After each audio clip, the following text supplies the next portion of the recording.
Hi, this is an astrological prognosis for everyone who is Cancer, who have their ascendant in Cancer or their moon in Cancer or their sun in Cancer. A lot of you are very confused which sign to listen to first, but I will explain to you. Always first listen to your ascendant sign. You can find what your ascendant sign, your rising sign, is by following the links below, which will take you to my website. And you need to know your time of birth to calculate your ascending sign. And once you know it, mark the ascendant sign and check the prognosis first with your ascendant sign, because real astrology and real life events are calculated and are based on the ascending sign. After that, check your moon sign. If you don't know your moon sign, go to my website again. There is a moon sign calculator. Oh my God, those shrubs. Listen to your moon sign prognosis as well. It will be very valid as well, because the moon describes the emotional state of a person.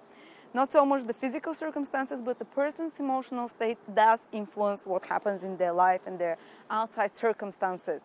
And especially if I mention the exact degree of your moon, then pay more attention to the moon prognosis. And then finally check your sun sign horoscope prognosis. And the sun sign, you know, if you're born in July or part of June, you're Cancer. The sun was in Cancer when you're born. But only listen to this prognosis if I mention the exact days of your birthday. That's only when it's going to be more relevant for you. Otherwise, the most relevant prognosis is for the ascendant. So those of you who have their ascendant, moon, or sun in Cancer, what does August 2011 bring for you?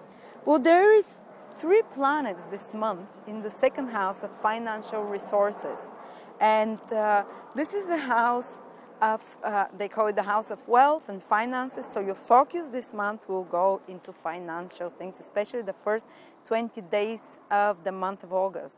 So you'll be probably revisiting some of your financial status, some of your financial dealings. You know, you'll be thinking more, you have more of a cumulative state of mind in you. You know, you'll be thinking about security, about your finances, and it's a good time to pay attention there.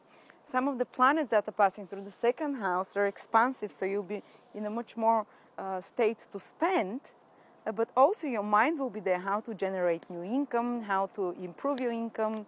You know, this is a good month for you to focus on these financial or resource management issues in your life.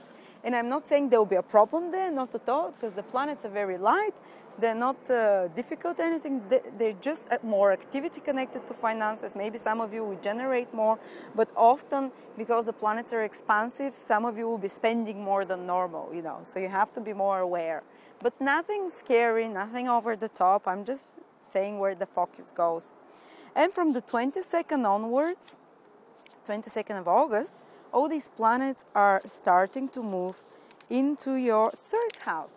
So from being more money conscious and security conscious, the last 10 days your energy is moving into more everyday communications. You won't be thinking so much about finances at that. You'll start thinking 3rd house is the house of business, is the house of communication, is the house of everyday dealings. So a lot of you can be just doing documents, filing, writing things, using your intellectual skills, because 3rd house, as I said, is communication, written and intellectual work, but not philosophical, more like everyday today work using your mind. Otherwise, the last 10 days, as I said, you'll be more busy, you'll start getting busier and busier than normal. And the last thing is that Mars is in your 1st house this whole August. And the 1st house is the house of the self, and Mars is a very energetic planet. So you'll be feeling more energized this month. If for some of you it can be start of new projects, for others just they'll feel more confident in themselves, they'll be more assertive, because Mars is a very assertive energy.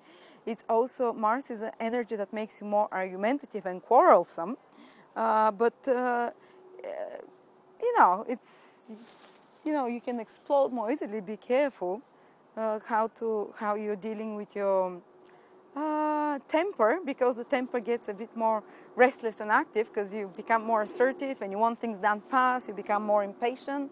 But it's nothing you can't deal with. It's there for a couple of months. But it's very good time to work independently now. It's not very good time to cooperate with others because Mars is a self energy. It's doing it on your own because you'll not be very in a cooperative mood. Working on your own pays off better. As I said, your tempers and desires will be more aroused towards action. You'll be more action oriented, so you can start new projects. Especially, it's very good to start new workout regime because Mars is a physical planet, you know, and you have the energy. You'll feel invigorated. Be careful with accidents because Mars is a bit of an accident-prone planet as well. And blood pressure can rise a bit as well because your temper rises. So those of you who have high blood pressure, especially if you have your ascendant or moon in Cancer, be careful. The sun as well in Cancer, they will feel, you know, the stress, the rising of the blood pressure and feeling much more temperamental than normally. And, you know, be careful for accidents and you'll be more dominating for others. You try to control things, you try to run things, you know, you want it to happen your way. I want it now and I want it to happen like this. You won't be so, as I said, compromising. But otherwise, it's a very good month for your Cancers. Those of you who have their moon or ascendant from 12 to 16 degrees of Cancer is the last time you're being tested by Saturn. Only those of you who have these degrees of moon and ascendant from 12 and 16, they might have it much harder than others, but it's like a culmination of problems and the ending of problems that probably started 9 or 10 months ago from last autumn, because Saturn started passing through those degrees that long ago, but it's finally passing for the third time, and all conflicts and frustrations that you've been experiencing, they have to finally culminate and come to a conclusion. So it's the last time you're being tested. Hold on, Cancers. I know you're sensitive and soft, but by now you've learned those lessons because Saturn's been there for 9-10 months and it's the last of it.